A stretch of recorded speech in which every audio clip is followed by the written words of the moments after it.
खुलुमबाय लोगोफोर, नोंथांमोनखौ गोदान खौराङाव बरायबाय। आसा खालामो गासिबो गाहामै दङ। दिनै नोंथांमोननि थाखाय गोनांथार रादाब लाबोदों। नोंथांमोना गुसुं समावनो दिनै सानसेनि गासै फिसा गेदेर रादाबफोरखौ मिथिनो हागोन।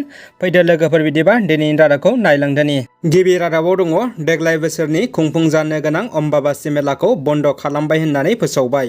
हादोर नाङैनो कर'ना जिउसानि थासारिया गिथाव महर लादों। बे समावनो आसामनि नीलाचल हाजोआव थानाय बिमा कामाख्या मन्दिराव बोसोरफ्रोमबो 22 जुन खालारनिफ्राय खुंफुं जानाय अम्बाबासि मेलाखौ बे बोसोराव दोनथ'नाय जाबाय होनना फोसावदों। कर'ना जिउसानि थाखायनो बे बोसोराव खुंफुं जानो गोनां बिमा कामाख्या मन्दिराव अम्बाबासि मेला खुंफुं जानो गोनांखौ बन्द खालामनाय जाबाय। बिमा कामाख्या मन्दिर कमिटिया दिनै मोनसे जथुम मेलनि जानानै बे थांखिखौ लानाय जायो आरो गांसे फोसावलायनि गेजेरजों मोनथिहोदों। थांनाय बोसोरावबो महामारि कर'ना जिउसानि थासारिनि थाखायनो खुंफुं जानाय जायाखैमोन अम्बाबासि मेलाखौ। मख'नो गोनांदि अम्बाबासि मेला खुंफुंनाय जायाब्लाबो मन्दिराव थानाय फुजारिफ्रा नेमखान्थि बायदियै बिमा कामाख्यानि फुजा खालामनाय जागोन। बेवहाय रावबो बायजोनि गुबुन सुबुंफोरखौ हाबनो होनाय जानाय नङा होनना मिथिहोदों। नैथि रादाबाव दङ, एआइइउडिएफनि दैदेनगिरि बदरुद्दिन आजमलनि 1 लाख रां अनसुंथाइ होनायखौ नेवसिदों डॉ. सुश कुमार सेनापति आरो बिनि नखरा। अजाय जिल्लानि उदलि कभिड जोथोन लाग्रा मिरुआव बेरामिनि जिउ गोमानायनि उनाव देहा फाहामगिरि डाक्टारनि सायाव लोगो नांनानै इनाय गाग्लोबनाय जाथाया हादोर नाङैनो समखिखां होदों। उदलि कभिड जोथोन लाग्रा मिरुआव डाक्टारनि सायाव गाग्लोबजानानै खहा जानायनि फाहामथाय होनो आरो अनसुंथाइ महरै एआइइउडिएफनि दैदेनगिरि बदरुद्दिन आजमलआ 1 लाख अनसुंथाइ फोसावदोंमोन।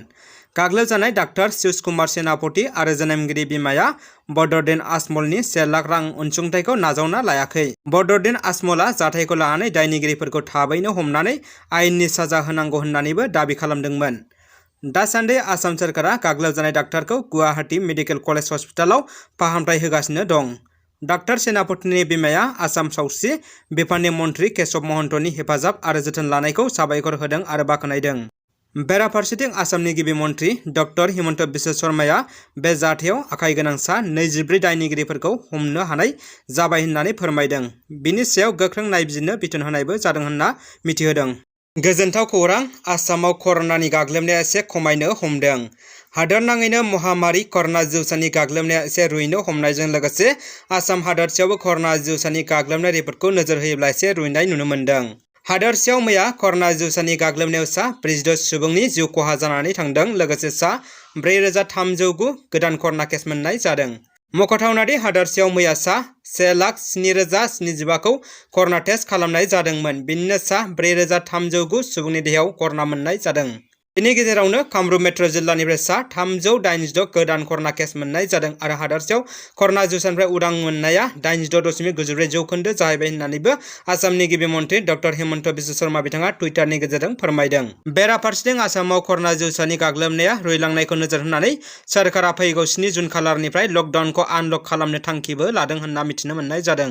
दानिया फैदो ब्रैथि खौराङाव। 3000 जुनियर डाक्टारफोरा साख्रिखौ रिजाइन होना एंगारदों। बे जाथाया जादों भारत हादरनि मध्य प्रदेश रायजोआव। मोनसे खौरांनि बायदिब्ला गोदानै सा 3000 जुनियर डाक्टारफोरा मध्य प्रदेशनि गंद' मेडिकेल देहा फाहामसालियाव खामानि मावदोंमोन। नाथाय जेब्ला मध्य प्रदेशनि हाइकर्टआ बिथांमोनखौ गोख्रोङै इलिगेल गनायथि नङै होनना फोसावदोंमोन, बिनि उनावनो बिथांमोना गावबा गावनि बिबानखौ एंगारो होनना मिथिनो मोन्दों। सोमोनांथाव खौरां, गसाइगावनि सासे लाइमोना मोब्लिब खारथाय खुन्थियाव गाखोदों। जाथायखौ नुनानै बै ओनसोलनि सुबुंफ्रा सोमोहाबदों। गिबियाव सावगारिखौ गोसो हो। सासे सुबुंखौ बेसेबा गोजौआव थानाय मोब्लिब खारथाय थानाय खुन्थियाव गाखोना थानाय नुनो मोन्दों। जाथाया जादों आसाम बेंगलनि सिमना ओनसोलनि सेराव थानाय गसाइगाव महकुमा बेन्दोंनि 2 नं सिमलटापु गामियाव। बे जाथाया मैया बृहस्पतिबाराव बेलासि समाव जादोंमोन। मोनथिनो मोननाय बायदिब्ला गामिनिनो थागिबि साकिमुद्दिननि फिसाज्ला हाफिजुल शेख मुंनि 24 बोसोरनि सासे सुबुङा मोब्लिब खारथायनि टावाराव गाखोनानै थादोंमोन। बेखौ जायगानि मानसिफ्रा नुनानै बुजायनानै गाहायाव लाबोनो नाजादोंमोन। नाथाय हायैलाय गसाइगाव पुलिस बिफाननि सेराव खौरां हरो आरो पुलिसआ जाथायसालियाव नुजाथिफैनानै बुजायनानै गाहायाव ओंखारनो थिनो। उनाव मानियैलाय मोब्लिब बिफाननिसिम फोरमायहरनानै मोब्लिबखौ बन्द खालामनो थिनहरो। पुलिस बिफान आरो मोब्लिब बिफाना जेरैखि जाया राहा खालामनानै मानसिखौ ओंखारहोनो नाजासेयावबो ओंखारहोनो हायैलाय गाहायावनो नेबाय थानो गोनां जायो। जोबथारनायाव मैया मोनानि 10:30 रिंगासोआव गाव हारसिंनो ओंखारनानै न'फारसे थाङो होननानै मिन्थिनो मोननाय जादों। दा रायजो राजाफोरनिफ्राय मिन्थि मोननाय बायदिब्ला जाय सुबुङा मोब्लिब खुन्थियाव गाखोदोंमोन बेखौ खर' गाज्रि होननानै मिन्थिनो मोननाय जादों। दानिया फैदो जोबथा खौराङाव। प्राइभेट जेटआव जायो गाज्रि खामानि सासे एयार हस्टेसआ गांसे बिजाब लिरनानै फोरमायदों। मुलुगाव सेलिब्रिटिसनि थाखाय गावारि बिरखंफोरखौ बाहायनाय नुनो मोनो। बेफोर बिरखंफोरा गंसे राजमहलनिख्रुइबो खम नङा। बेनि गेजेरजोंनो मुलुगनि राजा रानि कौटिपति सुबुंफोरा गावारि बिरखंफोरखौ बाहायो। सासे एयार हस्टेसआ बे गावारि बिरखंफोराव जानाय खायसे आन्दो मुलुगनि खोथाखौ सोराङाव लाबोदों। एयार हस्टेसआ फोरमायनाय बायदिब्ला गावारि जेटफोराव माबोरैहाय सोलियो बेनि सायाव गांसे बिजाब लिरनानै दिहुनदों।